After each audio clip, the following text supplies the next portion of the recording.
ದಾವೀದನಿಗಿರುವ ಭಯವೇನೆಂದರೆ, ಇಷ್ಟು ಪ್ರಯಾಸ ಪಡ್ತಿದ್ದೇನಲ್ಲವೇ, ಇಷ್ಟು ಕಷ್ಟಪಟ್ಟು ರಾಜ್ಯವನ್ನು ಪೋಷಿಸುತ್ತಾ ನಡೆಸುತ್ತಾ ಪಾಲಿಸುತ್ತಾ ಇದ್ದೇನಲ್ಲವೇ.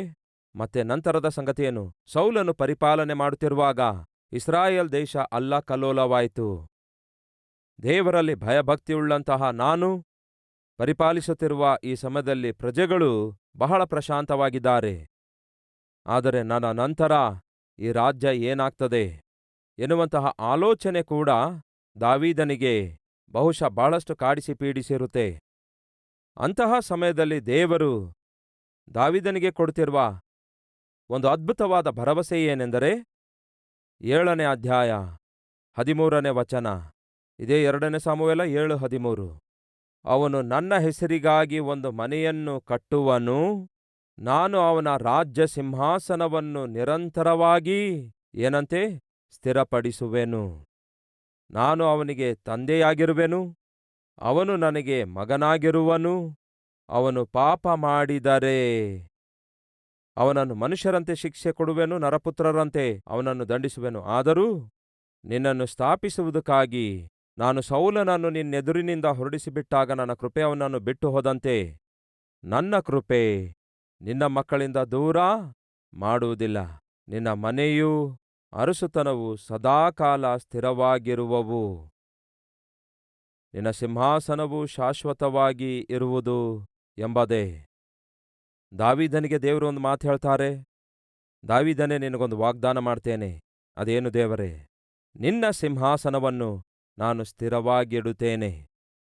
ಈ ದಿನ ನೀನು ಪರಿಪಾಲನೆ ಮಾಡ್ತಿದೀಯಲ್ಲವೇ, ನಿನ್ನ ನಂತರ ನಿನ್ನ ಮಗನು ಪರಿಪಾಲನೆ ಮಾಡುತ್ತಾನೆ, ಆನಂತರ ನಿನ್ನ ಮೊಮ್ಮಗನು ಪರಿಪಾಲನೆ ಮಾಡುತ್ತಾನೆ, ಆನಂತರ ನಿನ್ನ ಮರಿಮೊಮ್ಮಗನು ಪರಿಪಾಲನೆ ಮಾಡುತ್ತಾನೆ. ಸೌಲನಿಂದ ನನ್ನ ಕೃಪೆಯನ್ನು ದೂರ ಮಾಡಿರುವ ಪ್ರಕಾರ ನಿನ್ನಿಂದ ಮಾತ್ರ ನನ್ನ ಕೃಪೆಯನ್ನು ದೂರ ಮಾಡಲ್ಲ. ತಲತಲಾಂತರಕ್ಕೂ ನಿನ್ನ ಸಿಂಹಾಸನವು ಸ್ಥಿರವಾಗಿರುತ್ತದೆ ಎಂದು ದೇವರು ವಾಗ್ದಾನ ಮಾಡಿದರು. ಆ ವಾಗ್ದಾನವನ್ನು ಹಿಡಿದುಕೊಂಡ ದಾವೀದನು ಒಂದು ಒಳ್ಳೆ ಪ್ರಾರ್ಥನೆ ಮಾಡ್ತಾನೆ. ಯಾವುದೋ ಆ ಪ್ರಾರ್ಥನೆ? 27ನೇ ವಚನ. ಸೇನಾಧೀಶ್ವರನಾದ ಯೆಹೋವನೇ, ಇಸ್ರಾಯೇಲ್ ದೇವರೇ, ನೀನು ನಿನ್ನ ಸೇವಕನಿಗೆ ನಾನು ನಿನಗೋಸ್ಕರ ಮನೆ ಕಟ್ಟುವೆನೆಂದು ವಾಗ್ದಾನ ಮಾಡಿದ್ದರಿಂದ ಅವನು ಈ ಪ್ರಕಾರ ನಿನ್ನನ್ನು ಪ್ರಾರ್ಥಿಸುವುದಕ್ಕೆ ಧೈರ್ಯಗೊಂಡನು. ಕರ್ತನೇ ಯೆಹೋವನೇ, ನಿನ್ನ ಸೇವಕನಿಗೆ ಈ ಶ್ರೇಷ್ಠ ವಾಗ್ದಾನಗಳನ್ನು ಮಾಡಿದ ನೀನು ದೇವರಾಗಿರುತ್ತಿ. ಆದ್ದರಿಂದ ನಿನ್ನ ವಾಕ್ಯವು ಸತ್ಯವಾದದ್ದು. 29ನೇ ವಚನ ನಮ್ಮೆಲ್ಲರಿಗೂ ಬೇಕಾದಂತಹ ವಚನವಾಗಿದೆ. ಮೊದಲು ನಾನು ಓದ್ತೇನೆ, ನನ್ನ ಹಿಂದೆ ನೀವು ಕೂಡ ಓದಿರಿ. ನೀನು ನಿನ್ನ ಸೇವಕನ ಮನೆಯನ್ನು ಆಶೀರ್ವದಿಸು, ಸದಾಕಾಲವೂ ಅದರ ಮೇಲೆ ನಿನ್ನ ಕಟಾಕ್ಷವಿರಲಿ. ಕರ್ತನೇ ಯೆಹೋವನೇ, ವಾಗ್ದಾನ ಮಾಡಿದವನು ನೀನೇ. ನಿನ್ನ ಆಶೀರ್ವಾದದಿಂದ ನಿನ್ನ ಸೇವಕನ ಮನೆಯಲ್ಲಿ ಏನಂತೆ ನಿತ್ಯ ಸೌಭಾಗ್ಯವಿರಲಿ ಎಂದನು. ದಾವೀದನು ದೇವರ ಸನ್ನಿಧಿಯಲ್ಲಿ ಮಾಡಿದ ಮನವಿ ಇದು. ಏನಾಗಿದೆ? ನನ್ನ ಮನೆಯ ಮೇಲೆ ಸದಾಕಾಲವು ನಿಮ್ಮ ಕಟಾಕ್ಷವಿರುವ ಹಾಗೆ ಅದನ್ನು ಆಶೀರ್ವದಿಸು. ಅಯ್ಯಾ, ಏನ್ ಕೋರಿಕೊಳ್ತಿದ್ದೇನೆ ನಾನು? ನನ್ನ ಕುಟುಂಬವು ನಿತ್ಯವೂ ನಿಮ್ಮ ಸನ್ನಿಧಿಯಲ್ಲಿ ಇರುವ ಹಾಗೆ ನನ್ನ ಕುಟುಂಬವನ್ನು ಆಶೀರ್ವದಿಸು. ಸಭೆಯೇ, ಇದು ಪ್ರತಿದಿನವೂ ಬಹುಶಃ ನಾವು ಮಾಡಬೇಕಾದ ಪ್ರಾರ್ಥನೆ. ಏನದು? ದೇವರೇ, ನನ್ನ ಕುಟುಂಬವು ನಿಮ್ಮ ಸನ್ನಿಧಿಯಲ್ಲಿ ನಿತ್ಯವೂ ಇರುವ ಹಾಗೆ ಆಶೀರ್ವದಿಸಿರಿ. ಈಗ ದಾವೀದನಿಗೆ ಅರ್ಥವಾದದ್ದೇನೆಂದರೆ, ನನ್ನ ಸಿಂಹಾಸನವು ನನ್ನೊಂದಿಗೆ ಮುಗಿದು ಹೋಗುವುದಿಲ್ಲ. ಈ ಸಿಂಹಾಸನವು ನನ್ನೊಂದಿಗೆ ಮುಕ್ತಾಯಗೊಳ್ಳುವುದಿಲ್ಲ. ನನ್ನ ನಂತರ ನನ್ನ ಮಗನು ಪರಿಪಾಲಿಸುವವನಾಗಿದ್ದಾನೆ. ನನ್ನ ನಂತರ ನನ್ನ ಮಗನ ಮಕ್ಕಳೆಲ್ಲ ಈ ದೇಶ ಪರಿಪಾಲಿಸುವಂಥವರಾಗಿದ್ದಾರೆ. ಹಾಗಾಗಿ ನಾನು ಪರಿಪಾಲಿಸುತ್ತಿರುವ ಕಾಲದಲ್ಲಿ ಈ ರಾಜ್ಯವನ್ನು ಎಷ್ಟು ಬಲಪಡಿಸಿಕೊಳ್ಳಬಲ್ಲೆನೋ, ಎಷ್ಟರ ಮಟ್ಟಿಗೆ ವಿಸ್ತರಿಸಿಕೊಳ್ಳಬಲ್ಲೆನೋ, ಎಷ್ಟು ಅಭಿವೃದ್ಧಿಪಡಿಸಬಲ್ಲೆನೋ ಅಷ್ಟೊಂದು ಅಭಿವೃದ್ಧಿಪಡಿಸುತ್ತೇನೆ. ಯಾಕೆಂದರೆ ಮುಂಬರುವ ದಿನಗಳಲ್ಲಿ ನನ್ನ ಮಕ್ಕಳು ಈ ರಾಜ್ಯವನ್ನು ಪರಿಪಾಲಿಸುವಂಥವರಾಗಿದ್ದಾರೆ. ಹಾಗಾಗಿ ರಾಜ್ಯವನ್ನು ಎಷ್ಟರ ಮಟ್ಟಿಗೆ ವಿಸ್ತರಿಸಲು ಸಾಧ್ಯವೋ ಅಷ್ಟರ ಮಟ್ಟಿಗೆ ವಿಸ್ತರಿಸಬೇಕು ಎಂಬುದಾಗಿ ದಾವೀದನು ತೀರ್ಮಾನ ತೆಗೆದುಕೊಳ್ತಾನೆ. ಪ್ರಿಯ ಸಹೋದರ ಸಹೋದರಿಯರೇ, ನಿಮ್ಮಲ್ಲಿ ಯಾರಿಗಾದರೂ ನಂಬಿಕೆ ಇದೆಯಾ? ನಿಮ್ಮ ಕುಟುಂಬದೊಳಗಿಂದ ದೇವರನ್ನು ಸೇವಿಸುವಂಥವರನ್ನು ದೇವರು ಎಬ್ಬಿಸಲಿಕ್ಕಿದ್ದಾರೆ. ಎಂಬ ನಂಬಿಕೆ ಇರುವವರು ಒಮ್ಮೆ ಕೈ ತೋರಿಸುವಿರಾ? ನಮ್ಮ ಕುಟುಂಬದಲ್ಲಿಯೂ ಕೂಡ ದೇವರನ್ನು ಸೇವಿಸುವ ಮಕ್ಕಳನ್ನು ದೇವರು ಎಬ್ಬಿಸಲಿಕ್ಕಿದ್ದಾರೆ ಎಂದು ನಂಬುವಂಥವರು. Wonderful, thank you so much. ಹಾಗಾದರೆ ನಾವೇನ್ ಮಾಡಬೇಕು? ನಮ್ಮ ಕುಟುಂಬದೊಳಗಿಂದ ದೇವರನ್ನು ಸೇವಿಸುವ ಒಂದು ಸೈನ್ಯವನ್ನೇ ದೇವರು ಎಬ್ಬಿಸಲಿಕ್ಕಿರುವಾಗ ನಾವು ಮಾಡಬೇಕಾದದ್ದೇನೆಂದರೆ ನಮ್ಮ ಜೀವಿತವನ್ನು ಬಹು ಜಾಗರೂಕತೆಯಿಂದ ಕಾಪಾಡಿಕೊಳ್ಳಬೇಕು, ನಮ್ಮ ಕುಟುಂಬವನ್ನು ಭದ್ರಪಡಿಸಿಕೊಳ್ಳಬೇಕು, ಅದೇ ಸಮಯದಲ್ಲಿ ನಮ್ಮ ಮಕ್ಕಳಿಗೆ ಉನ್ನತವಾದ ಮೌಲ್ಯಗಳಿಂದ ಕೂಡಿರುವ ಆತ್ಮೀಕತೆಯನ್ನು ಅವರಿಗೆ ಕಲಿಸಿಕೊಡಬೇಕು. ಅದನ್ನೇ ನಾವು ಮಾಡಬೇಕಾದದ್ದು. ರೈಟ್. ದಾವೀದನು ಒಂದು ನಿರ್ಣಯ ತೆಗೆದುಕೊಂಡ, ಈಗ ನಾನು ಮುಂದಕ್ಕೆ ಸಾಗಬೇಕು ಎಂದು. ಯಾಕೆಂದರೆ ನನ್ನ ಪ್ರಯತ್ನವು, ನನ್ನ ಪರಿಪಾಲನೆ ವ್ಯರ್ಥ ಆಗಬಾರ್ದು. ನನ್ನ ನಂತರ ಯಾರು ಪರಿಪಾಲನೆ ಮಾಡುತ್ತಾರೋ, ಈ ದೇಶ ಏನಾಗುತ್ತದೋ, ಈ ಪ್ರಜೆಗಳು ಏನಾಗುತ್ತಾರೋ ಎಂಬ ನಿರಾಶೆ ನಿರುತ್ಸಾಹ ಇದ್ದಿದ್ದೇಯಾದರೆ ಅವನು ಯಾವುದೇ ಯುದ್ಧಕ್ಕೆ ಹೋದಾಗ ಈ ರೀತಿ ನನ್ನ ಪ್ರಾಣವನ್ನೇ ಅಪಾಯದಲ್ಲಿಟ್ಟು ಯುದ್ಧ ಮಾಡ್ತಿದ್ದೇನೆ, ಆದರೆ ನಾಳಿನ ದಿನ ನಾನು ಹೊರಟೋದ ನಂತರ ಈ ದೇಶ ಏನಾಗ್ತದೋ, ಯಾರು ಬಂದು ಪರಿಪಾಲನೆ ಮಾಡ್ತಾರೋ ಗೊತ್ತಿಲ್ಲ, ಎಷ್ಟು ಅಲ್ಲಕಲ್ಲೋಲವಾಗ್ತದೋ ಗೊತ್ತಿಲ್ಲ, ಶತ್ರುಗಳ ಕೈಗೆ ಒಪ್ಪಿಸಲ್ಪಡ್ತದೇನೋ ಎನ್ನುವಂತಹ ಭಯ ಭೀತಿ ಒಂದು ವೇಳೆ ದಾವೀದನಿಗೆ ಇದ್ದಿದ್ದೇಯಾದರೆ ಅಷ್ಟೊಂದು ರೋಷವುಳ್ಳವನಾಗಿ ಪೌರುಷವುಳ್ಳವನಾಗಿ ಹೋರಾಡುತ್ತಾ ಇರಲಿಲ್ಲ. ಅವನಿಗೊಂದು ನಂಬಿಕೆ ಇತ್ತು, ಅದೇನೆಂದರೆ ಅವನ ಸಂತಾನ ತನ್ನ ಸಿಂಹಾಸನದ ಮೇಲಿದ್ದುಕೊಂಡು ತನ್ನ ಪ್ರಜೆಗಳನ್ನು ಬಹು ಜಾಗರೂಕತೆಯಿಂದ ಕಾಪಾಡಿಕೊಳ್ಳುತ್ತಾರೆಂದು ಎನ್ನುವಂತಹ ಇಂಥ ನಂಬಿಕೆ ಅವನಿಗಿತ್ತು. ಅಂಥ ನಂಬಿಕೆ ಅವನಿಗಿರುವುದರಿಂದಲೇ ಅವನು ಮತ್ತಷ್ಟು ಕಷ್ಟಪಡುವುದಕ್ಕಾಗಿಯೂ ಮತ್ತಷ್ಟು ಹೆಚ್ಚು ಪ್ರಯಾಸಪಟ್ಟು ಮತ್ತಷ್ಟು ಹೆಚ್ಚು ಹೋರಾಡುವುದಕ್ಕಾಗಿ ಆಲೋಚಿಸ್ತಾನೆ. 2016ನಲ್ಲಿ ದೇವರು ನನಗೆ 40 ಸಭೆಗಳನ್ನು ಸ್ಥಾಪಿಸಬೇಕು ಎಂಬ ಕರೆ ಕೊಟ್ಟಾಗ ಆಗ ನನ್ನ ಮಕ್ಕಳು ಬಹಳ ಚಿಕ್ಕವರಾಗಿದ್ದರು. ಸುಮಾರು 8 ವರ್ಷ ಚಿಕ್ಕವರಾಗಿದ್ದರು. ಅಂದರೆ ಪ್ರಿನ್ಸ್ ಮಗನೇನೋ ಸುಮಾರು 16 ವಯಸ್ಸಿತ್ತು, ಸುಹಾಸ್ ಮಗನಿಗೇನೋ ಸುಮಾರು 12 ವರ್ಷ ವಯಸ್ಸಿತ್ತು, ಇಲ್ಲವೇ 13 ವರ್ಷ ವಯಸ್ಸಿತ್ತು. ಚಿಕ್ಕವರಾಗಿದ್ದರು. ಆದರೆ ಒಂದು ದಿನ ಅವರಿಬ್ಬರನ್ನು ಕರೆದೆ. ಅವರಿಬ್ಬರಿಗೂ ಕರೆದು ಒಂದು ಪ್ರಶ್ನೆ ಕೇಳಿದೆ. ನೋಡಿ ಮಕ್ಕಳೇ, ಓಡುವ ಓಟದಲ್ಲಿ 100 ಮೀಟರ್ ಪಂದ್ಯ ಇರುತ್ತೆ, 400 ಮೀಟರ್ಗಳ ಪಂದ್ಯ ಇರುತ್ತೆ, 800 ಮೀಟರ್ಗಳ ಪಂದ್ಯ ಇರುತ್ತೆ, 12 ಮೀಟರ್ ಕೂಡ ಓಟದ ಪಂದ್ಯ ಇರುತ್ತೆ. ಒಂದು ವೇಳೆ ನಾನು ಒಬ್ಬಂಟಿಗನಾಗಿ ಓಡಬೇಕಾದ್ರೆ 400 ಓಡಲು ಸಾಧ್ಯವಾಗುತ್ತೆ. ರಿಲೇ ರನ್ನಿಂಗ್ ಅಂದ್ಕೊಳ್ಳಿ. ರಿಲೇ ಅಂದರೆ 400 ಮೀಟರ್ ಒಬ್ಬನು ಓಟ ಓಡಿದ್ರೆ ಮತ್ತೆ ಉಳಿದ 400 ಮೀಟರ್ಗಳು ಇನ್ನೊಬ್ಬನು ಓಡುತ್ತಾನೆ. ಅದಾದ ನಂತರ ಮತ್ತೊಬ್ಬನು 400 ಮೀಟರ್ಗಳವರೆಗೂ ಓಡುತ್ತಾನೆ. ಹೀಗೆ ಮೂವರು ಸೇರಿ 12 ಮೀಟರ್ ಓಟವನ್ನು ಓಡಿ ಮುಗಿಸುತ್ತಾರೆ. ಆ ದಿನ ನನ್ನ ಮಕ್ಕಳಿಗೆ ಕರೆದು ಹೇಳಿದ್ದೇನೆಂದರೆ, ನನ್ನ ಮುಂದೆ ಬಹಳ ದೊಡ್ಡ ಸೇವೆ ಇದೆ. ಈ ಸೇವೆ ಎಷ್ಟು ಕಾಲ ಮುಂದುವರಿಯುತ್ತದೆ ಎಂಬುದು ಈಗ ನೀವು ಕೊಡುವಂತಹ ಮಾತಿನ ಮೇಲೆ ಆಧಾರಗೊಂಡಿದೆ ಅಂದೆ. ಡ್ಯಾಡಿ, ದೇವರು ನಿಮಗೆ ಸೇವೆ ಕೊಟ್ಟಿದ್ದಾರೆ, ಸೇವೆ ಮಾಡಂದಿದ್ದಾರೆ. ಈ ಸೇವೆ ನೀವೇ ಮಾಡಿಕೊಳ್ಳಿರಿ. ಈ ಸೇವೆಯಲ್ಲಿ ನೀವೇ ಪ್ರಯಾಸಪಟ್ಟು ನಿಮಗೆ ದೇವರು ಕೊಟ್ಟ ಸೇವೆ ನೀವೇ ಮಾಡಿಕೊಳ್ಳಿರಿ. ನಾವು ಚೆನ್ನಾಗಿ ವಿದ್ಯಾಭ್ಯಾಸ ಮಾಡಿ ಆನಂತರ ನಮ್ಮ ದಾರಿ ನಾವು ನೋಡಿಕೊಳ್ತೇವೆ, ಉದ್ಯೋಗ ಮಾಡಿಕೊಳ್ತೇವೆ. ನಮಗೆ ಸೇವೆಯ ಮೇಲೆ ಭಾರವಿಲ್ಲ.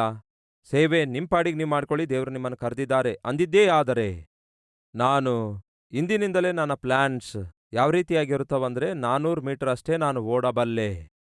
ಹಾಗಾಗಿ 400 ಮೀಟರ್ ಓಟದ ಕುರಿತು ಮಾತ್ರ ಆಲೋಚಿಸ್ತೇನೆ. ಯಾಕೆಂದರೆ ಆ ನಂತರ ಓಟವನ್ನು ಮುಂದುವರಿಸುವಂತಹ ಸೇವಕರು ನನಗೆ ಕಾಣಿಸದೇ ಇರುವುದರಿಂದ. ಒಂದು ವೇಳೆ ನೀವೇನಾದರೂ, ಇಲ್ಲ ಡ್ಯಾಡಿ, ನೀವು ನಮ್ಮ ಕಣ್ಮುಂದೆ ಎಷ್ಟು ಪ್ರಯಾಸ ಪಡ್ತಿದ್ದೀರೆಂದು ನೋಡ್ತಿದ್ದೇವೆ. ನಾವು ಹುಟ್ಟಿದಂದಿನಿಂದ ನಮ್ಮನ್ನು ಸೇವೆಯಲ್ಲಿಯೇ ನೀವು ತಿರುಗಾಡಿಸ್ತಿದ್ದೀರಿ. ನೀವೆಲ್ಲಿಗೆ ಹೋದರೂ ಅಲ್ಲಿಗೆ ನಮ್ಮನ್ನು ಕರೆದೊಯ್ದು ಸೇವೆಯಲ್ಲಿ ಉಪಯೋಗಿಸಿಕೊಂಡಿದ್ದೀರಿ. ಸೇವೆ ಮಾಡುವುದೇ ಧ್ಯೇಯ ಎಂಬುದಾಗಿ ನಮಗೆ ಕಲಿಸಿಕೊಟ್ಟಿದ್ದೀರಿ.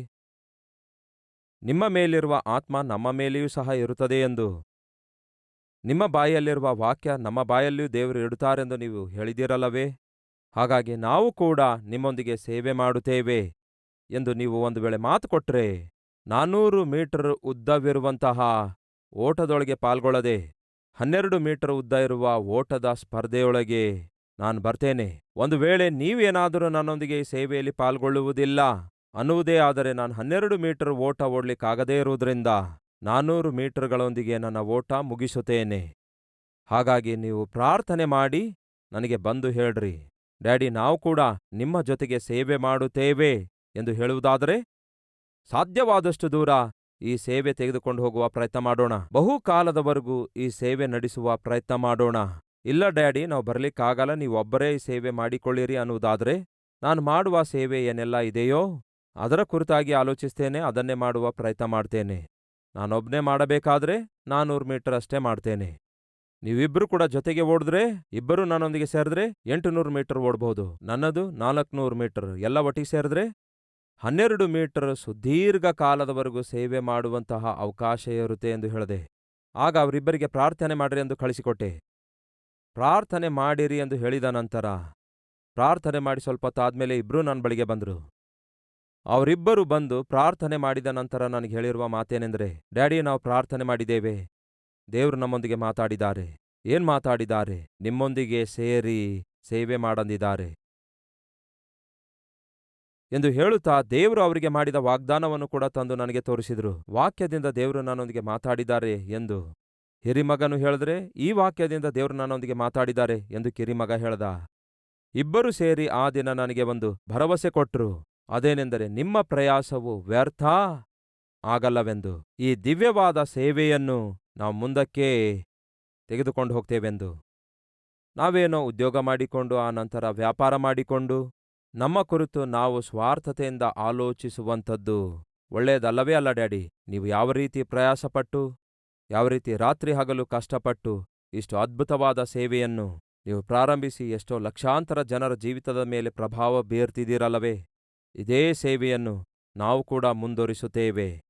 ಯಾವ ದಿನ ನನ್ನ ಮಕ್ಕಳು ಈ ಅದ್ಭುತವಾದ ಸೇವೆಯೊಳಗೆ ನನ್ನೊಂದಿಗೆ ಸೇವೆ ಮಾಡಬೇಕೆಂಬ ತೀರ್ಮಾನ ತೆಗೆದುಕೊಂಡರೋ, ಈ ಅದ್ಭುತವಾದ ಸೇವೆ ಮುಂದುವರಿಸುತ್ತೇವೆ ಎಂದು ಮಾತು ಕೊಟ್ಟರೋ, ನನಗೇ ಬೆಟ್ಟದಷ್ಟು ಧೈರ್ಯ ಬಂತು, ಬೆಟ್ಟದಷ್ಟು ಬಲ ದೊರಕಿತು.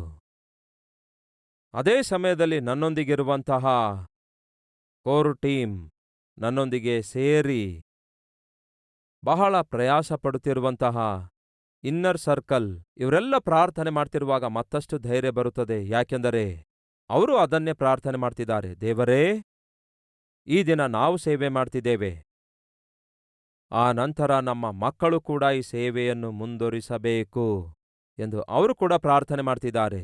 ಯಾವಾಗ ದಾವೀದನ ಜೀವಿತದಲ್ಲಿ ಒಂದು ಭರವಸೆ ಉಂಟಾಯಿತೋ, ಅದೇನೆಂದರೆ ನನ್ನ ಮಕ್ಕಳು ಮಕ್ಕಳ ಮಕ್ಕಳು ಈ ಪರಿಪಾಲನೆಯನ್ನು ಮುಂದುವರಿಸುತ್ತಾರೆ, ಈ ರಾಜ್ಯ ಕಾಪಾಡಲ್ಪಡುತ್ತದೆ, ದೇವರೇ ಕಾಪಾಡುತ್ತೇನೆಂದಿದ್ದಾರೆ. ಹಾಗಿರುವಲ್ಲಿ ನಾನೇನ್ ಮಾಡಬೇಕು? ಈ ರಾಜ್ಯವನ್ನು ಮತ್ತಷ್ಟು ನಾನು ಭದ್ರಪಡಿಸಿಕೊಳ್ಳಬೇಕು. ನಾಳಿನ ದಿನ ನನ್ನ ಮಕ್ಕಳು ಬಂದು ಅವರು ತೊಂದರೆ ಪಡದಂತೆ, ಅವರು ಅನಾವಶ್ಯಕವಾಗಿ ರಕ್ತವನ್ನು ಸುರಿಸಿ ಪ್ರಾಣ ಅಪಾಯಕ್ಕೊಳಪಡಿಸದಂತೆ ಇಂದಿನಿಂದಲೇ ನಮ್ಮ ದೇಶಕ್ಕೆ ಶತ್ರುಗಳೆಲ್ಲ ಯಾರಾಗಿದ್ದಾರೋ, ನಮ್ಮ ದೇಶಕ್ಕೆ ಪ್ರಮಾದಕರವಾಗಿ ಯಾರೆಲ್ಲ ಇದ್ದಾರೋ, ನಮ್ಮ ದೇಶದ ವಿರುದ್ಧ ದಾಳಿ ಮಾಡುವವರು ಯಾರಾಗಿದ್ದಾರೋ ಒಬ್ಬರಾದ ಮೇಲೆ ಒಬ್ಬರನ್ನು ಸೋಲಿಸಿಬಿಡಬೇಕು. ನಮ್ಮ ದೇಶಕ್ಕೆ ಕ್ಷೇಮ ಕೊಡಬೇಕು. ಅದು ಆ ದಿನ ದಾವೀದನು ತೆಗೆದುಕೊಂಡ ನಿರ್ಣಯ. ಸಹೋದರ ಸಹೋದರಿಯರೇ, ನಿಮಗೂ ಕೂಡ ಒಂದು ರಾಜ್ಯವಿದೆ. ಯಾವುದು ಹೇಳಿ ನಿಮ್ಮ ರಾಜ್ಯ? ನಿಮ್ಮ ಮನೆಯೇ ನಿಮ್ಮ ರಾಜ್ಯ, ನಿಮ್ಮ ಕುಟುಂಬವೇ ನಿಮ್ಮ ರಾಜ್ಯವಾಗಿದೆ. ಗಂಡ ರಾಜನಾಗಿದ್ದಾನೆ, ಹೆಂಡತಿ ರಾಣಿಯಾಗಿದ್ದಾಳೆ. ನಮ್ಮ ಮನೆಯಲ್ಲಿ ಅದು ಸ್ವಲ್ಪ ಬೇರೆಯಾಗಿದೆ. ಹೇಗಿದೆ? ಮನೆಗೆ ಒಬ್ಬ ರಾಜ, ಇಬ್ಬರು ರಾಣಿಯಂದಿರಿದ್ದಾರೆ. ಅಂಥವರು ಯಾರೂ ಇಲ್ವಲ್ಲ? ಒಬ್ಬ ರಾಜನು, ಇಬ್ಬರು ರಾಣಿಯರು. ರೈಟ್, ನಿಮ್ಮ ಮನೆಯೇ ನಿಮ್ಮ ರಾಜ್ಯವಾಗಿದೆ. ಗಂಡ ರಾಜನಾಗಿದ್ರೆ ಹೆಂಡತಿ ರಾಣಿಯಾಗಿದ್ದಾಳೆ, ಮಕ್ಕಳು ಪ್ರಜೆಗಳಾಗಿದ್ದಾರೆ. ಈ ರಾಜ್ಯವನ್ನು ನಾವು ಕಾಪಾಡಿಕೊಳ್ಳಬೇಕು. ಶೈತಾನನು ಬಂದು ನಿಮ್ಮ ಮನೆ ಮೇಲೆ ದಾಳಿ ಮಾಡಲಾರದಂತೆ ಯಾವ ಯಾವ ಕೋಣೆಗಳಿಂದ ಬಂದು ದಾಳಿ ಮಾಡುತ್ತಾನೋ, 4 ದಿಕ್ಕುಗಳಲ್ಲಿ ಯಾವ ದಿಕ್ಕಿನಿಂದ ಬಂದು ದಾಳಿ ಮಾಡುತ್ತಾನೆ ಎಂಬುದನ್ನು ನೀವು ಕಂಡುಹಿಡಿಯಬೇಕು. ಆ ದಾಳಿ ಮಾಡುವ ದಾಳಿಯನ್ನು ನೀವು ಎದುರಿಸಬೇಕು. ತಂದೆಯಾಗಿ ನೀವೇ ಎದುರಿಸಬೇಕು. ನಿಮ್ಮ ಮನೆಯ ಮೇಲೆ ಸೈತಾನನು ಮಾಡುವ ದಾಳಿಯನ್ನು ಮೊದಲು ನೀವು ಎದುರಿಸಬೇಕು. ನಿಮ್ಮ ಮಕ್ಕಳ ಮೇಲೆ ಸೈತಾನನು ಮಾಡುವ ದಾಳಿಯನ್ನು ನೀವು ಮೊದಲು ಎದುರಿಸಬೇಕು. ಯಾಕೆಂದರೆ ಮನೆಗೆ ಯಜಮಾನನು ನೀವೇ, ದಾವೀದನೇ. ತನ್ನ ರಾಜ್ಯದ ವಿರುದ್ಧ ಪ್ರಮಾದ ಹೊಂಚಿ ಹಾಕಿಕೊಂಡಿರುವಂತಹ ಶತ್ರುಗಳನ್ನು ಎದುರಿಸುವುದಕ್ಕಾಗಿ ತೀರ್ಮಾನ ತೆಗೆದುಕೊಂಡ. ಹಾಗಾಗಿ ಮೊದಲನೇದಾಗಿ ಏನ್ ಮಾಡುತ್ತಾನೆ ಗೊತ್ತಾ? ಫಿಲಿಷ್ಟಿಯರನ್ನು ಎದುರಿಸಬೇಕೆಂಬ ತೀರ್ಮಾನ ತೆಗೆದುಕೊಳ್ಳುತ್ತಾನೆ. 8ನೇ ಅಧ್ಯಾಯ 1ನೇ ವಚನ.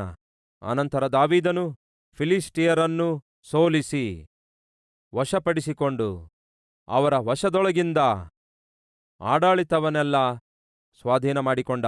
ಮೊಟ್ಟಮೊದಲು ದಾವೀದನು ಯಾವಾಗ ಅವನಿಗೆ ಅರ್ಥವಾಯಿತೋ, ನನ್ನ ನಂತರ ನನ್ನ ಮಕ್ಕಳು ಈ ರಾಜ್ಯವನ್ನು ಪರಿಪಾಲಿಸುವವರಾಗಿದ್ದಾರೆ, ಆ ನಂತರ ಮುಂದೆ ಬರುವವರು ಈ ರಾಜ್ಯವನ್ನು ಪರಿಪಾಲಿಸುವವರಾಗಿದ್ದಾರೆ, ಹಾಗಾಗಿ ನಾನು ನನ್ನ ರಾಜ್ಯವನ್ನು ಭದ್ರಪಡಿಸಿಕೊಳ್ಬೇಕು. ಯಾರೆಲ್ಲ ನಮ್ಮ ರಾಜ್ಯದ ವಿರುದ್ಧ ಶತ್ರುಗಳಾಗಿದ್ದಾರೋ ಅಂಥವರನ್ನು ಇಂದಿನಿಂದಲೇ ಒಬ್ಬರಾದ ಮೇಲೆ ಒಬ್ಬರನ್ನು ಸೋಲಿಸಿ ಬಿಡಬೇಕು. ಅದರಿಂದ ಮುಂಬರುವ ತಲೆಮಾರಿನಲ್ಲಿ ನನ್ನ ಮಕ್ಕಳು ಪ್ರಶಾಂತವಾಗಿ ಪರಿಪಾಲನೆ ಮಾಡ್ತಾರೆ, ಪ್ರಜೆಗಳಿಗೆ ಕ್ಷೇಮಕರವಾದ ಪರಿಪಾಲನೆ ಕೊಡುವವರಾಗಿರ್ತಾರೆ. ಸೊ ಮೊದಲ ಅಟ್ಯಾಕ್ ಯಾರ ಮೇಲೆ ಮಾಡುತ್ತಾನೆ ಗೊತ್ತಾ? ಫಿಲಿಷ್ಟಿಯರ ಮೇಲೆ ಮಾಡುತ್ತಾನೆ. ಎದಕ್ಕಾಗಿ? ಆ ಕಾಲದಲ್ಲಿ ಫಿಲಿಷ್ಟಿಯರು ಬಹು ಬಲವಾಗಿ ನಿವಾಸಿಸುತ್ತಾ ಇದ್ರು. ಬಹು ಬಲಿಷ್ಠವಾದ ರಾಜ್ಯವಾಗಿ ಫಿಲಿಷ್ಟಿಯರಿದ್ರು. ಸೌಲನನ್ನು ಘೋರವಾಗಿ ಫಿಲಿಷ್ಟಿಯರು ಸಾಯಿಸಿಬಿಡುತ್ತಾರೆ. ಸೌಲನು ಸಾಯುತ್ತಾನೆ. ಸೌಲನ ಮಕ್ಕಳಾಗಿರುವ ಯೋನಾತಾನ ಮತ್ತು ಉಳಿದವರು ಸಾಯುತ್ತಾರೆ. ಫಿಲಿಷ್ಟಿಯರು ಬಹಳ ದುರ್ಮಾರ್ಗಿಗಳು. ಕೈಗೆ ಯಾರಾದರೂ ಸಿಕ್ಕಿದ್ರೆ ಮಾತ್ರ ಭಯಂಕರವಾಗಿ ಸಾಯಿಸ್ತಾರೆ. ಅದಕ್ಕೆ ದಾವೀದನು ಒಂದು ನಿರ್ಣಯಕ್ಕೆ ಬರುತ್ತಾನೆ. ಅದ್ಯಾವುದೆಂದರೆ, ನನ್ನ ಸಿಂಹಾಸನವು ನಿತ್ಯವೂ ಇರುವಂಥದ್ದಾಗಿದೆ. ಹಾಗಾಗಿ ನನ್ನ ಸಿಂಹಾಸನಕ್ಕೆ ನನ್ನ ಪ್ರಜೆಗಳಿಗೆ ಹಾನಿ ಮಾಡುವಂತಹ ಪ್ರತಿಯೊಬ್ಬರನ್ನೂ ನಾನು ಸಾಯಿಸಬೇಕು. ನನ್ನ ಸಿಂಹಾಸನ ಪ್ರಶಾಂತವಾಗಿರಬೇಕು, ನನ್ನ ಪ್ರಜೆಗಳು ಪ್ರಶಾಂತವಾಗಿರಬೇಕು. ಯಾರು ವಾಸ್ತವದಲ್ಲಿ ನನ್ನ ದೇಶಕ್ಕೆ ಬಹಳಷ್ಟು ಕೇಡುಂಟು ಮಾಡಿದ್ದು ಯಾರು? ಚರಿತ್ರೆ ಪರಿಶೀಲಿಸಿ ನೋಡಿದಾಗ ಗೊತ್ತಾದದ್ದು ಫಿಲಿಷ್ಟಿಯರೆಂದು. ಫಿಲಿಷ್ಟಿಯರೆಂದು ಫಿಲಿಷ್ಟಿಯರೆಂದು ಅವರೇ ಜ್ಞಾಪಕಕ್ಕೆ ಬಂದರು. ಆಯ್ತು ಸರಿ, ಅವರೊಂದಿಗೆ ಸ್ಟಾರ್ಟ್ ಮಾಡೋಣ. ಯಾರೊಂದಿಗೆ ಸ್ಟಾರ್ಟ್ ಮಾಡೋಣ? ಫಿಲಿಷ್ಟಿಯರೊಂದಿಗೆ ಸ್ಟಾರ್ಟ್ ಮಾಡೋಣ ಎಂದು ಯೋಚಿಸಿ 2ನೇ ಸಮುವೇಲ 8ನೇ ಅಧ್ಯಾಯ 1ನೇ ವಚನ. ದಾವೀದನು ಫಿಲಿಷ್ಟಿಯರನ್ನು ಸೋಲಿಸಿ ವಶಪಡಿಸಿಕೊಂಡು ಅವರ ವಶದಲ್ಲಿರುವ ಮೆತೆಗಮ್ಮವನ್ನು ವಶಪಡಿಸಿಕೊಂಡನು. ಮೆತೆಗಮ್ಮ ಎಂಬ ಪದ ಬೇರೆ ಭಾಷಾಂತರದಲ್ಲಿದೆ, ಕನ್ಫ್ಯೂಸ್ ಮಾಡ್ಕೊಳ್ಬೇಡಿ. 5 ಪಟ್ಟಣಗಳಿವೆ: ಗಾಜಾ, ಗತ್, ಎಷ್ಕೊಲೋನ್, ಅಷ್ಟೋನ್, ಎಕ್ರೋನ್. ಇವು ಫಿಲಿಷ್ಟಿಯರ 5 ಪಟ್ಟಣಗಳು. ಮತ್ತೆ ಇಲ್ಲೇನೋ ಹೊಸದಾಗಿ ಮತ್ತೊಂದು ಭಾಷೆಯಲ್ಲಿ ಮೆತೆಗಮ್ಮ ಅಂತ ಇದೆಯಲ್ಲವೇ? ನಿಮ್ಗೆ ಅರ್ಥ ಆಗುವುದಕ್ಕೆ ಅಲ್ಲಿಗೆ ಹೋಗೋಣ ಬನ್ನಿ. ಎಲ್ಲಿಗೆ ಹೋಗೋಣ? ಮೊದಲ ಪೂರ್ವಕಾಲ ವೃತ್ತಾಂತ 18ನೇ ಅಧ್ಯಾಯ. ಇದಾದ ನಂತರ ದಾವೀದನು ಫಿಲಿಷ್ಟಿಯರನ್ನು ಜಯಿಸಿ ಅವರನ್ನು ವಶಪಡಿಸಿಕೊಂಡು ಗತ್ ಪಟ್ಟಣವನ್ನು, ಅದರ ಗ್ರಾಮಗಳನ್ನು ಫಿಲಿಷ್ಟಿಯರ ವಶದಲ್ಲಿರದಂತೆ ತನ್ನ ವಶ ಮಾಡಿಕೊಂಡನು. ಇಲ್ಲಿ ಏನಂತಿದೆ? ಗತ್ ಅಂತಿದೆ. ಅಂದರೆ ಈಗ ತಾನೇ ಓದಿದೇವಲ್ಲವೇ? ಮೆತೆ ಗಮ್ಮ ಎನ್ನುವಂತಹ ಪಟ್ಟಣದ ಮತ್ತೊಂದು ಹೆಸರು ಗತ್ತಾಗಿದೆ. ಫಿಲಿಷ್ಟಿಯರ ಪಟ್ಟಣಗಳನ್ನು ವಶಪಡಿಸಿಕೊಳ್ಳಬೇಕಾದರೆ 5 ಪಟ್ಟಣ ವಶಪಡಿಸಿಕೊಳ್ಳಬೇಕು. ಈ 5 ಪಟ್ಟಣಗಳಿಗೆ ಕೇಂದ್ರ ಯಾವುದಾಗಿತ್ತು ಗೊತ್ತಾ? ಗತ್ತಾಗಿತ್ತು. ಇದೇ ಕೇಂದ್ರ ಪಟ್ಟಣ ಆಗಿತ್ತು. ಗತ್ತಿನಿಂದಲೇ ಎಲ್ಲರಿಗೂ ಸಮಾಚಾರ ಹೋಗ್ತಿತ್ತು.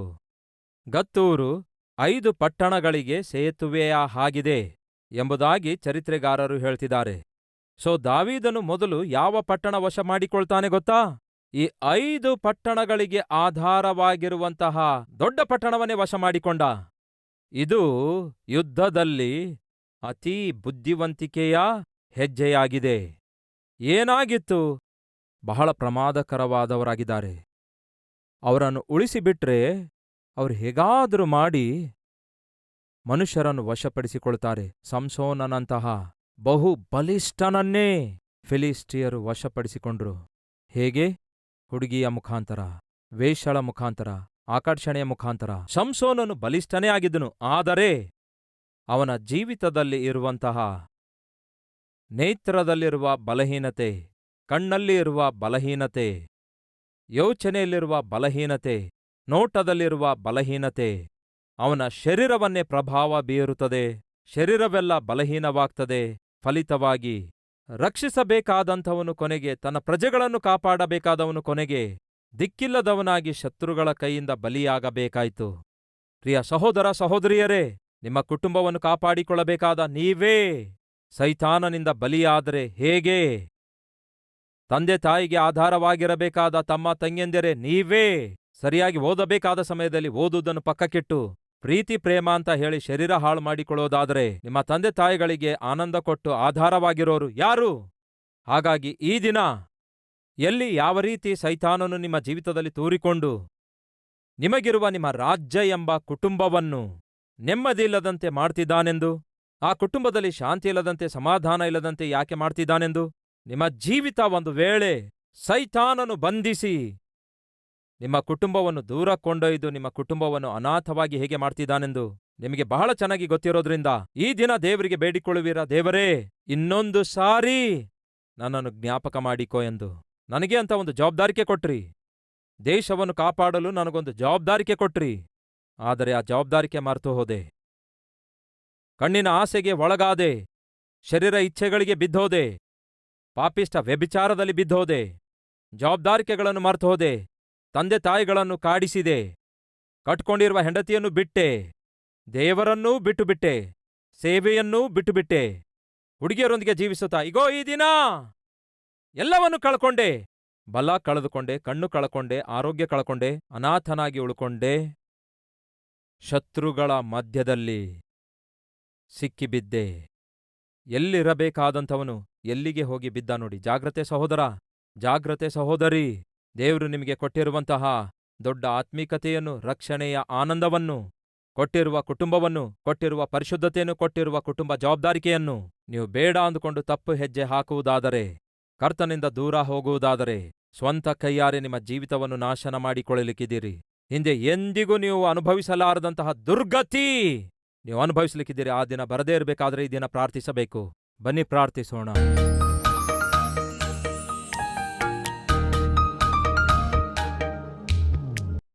ಮಹಾಪರಿಶುದ್ಧನಾದ ಪ್ರೀತಿಯುಳ್ಳ ತಂದೆಯೇ, ನಮಗೆ ಕೊಟ್ಟಿರುವಂತಹ ಈ ಶ್ರೇಷ್ಠವಾದ ಅದ್ಭುತವಾದ ಸಂದೇಶಕ್ಕಾಗಿ ವಂದನೆಗಳು.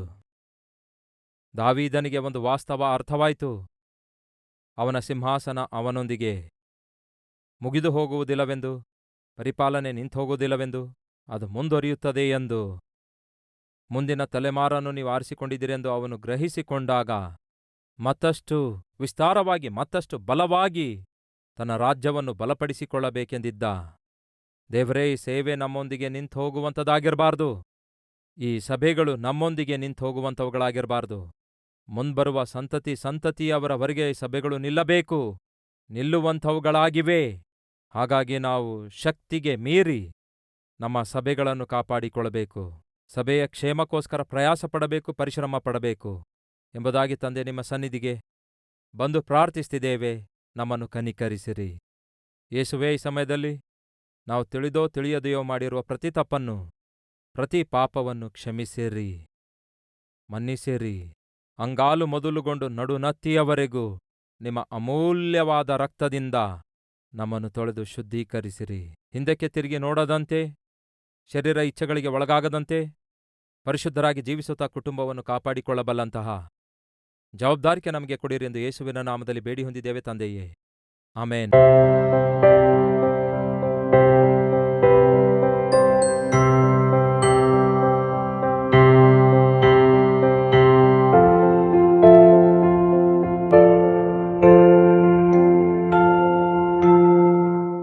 ನಮ್ಮ ವಿಳಾಸ Calvary, post box number 30, Kukatpally, Hyderabad 72.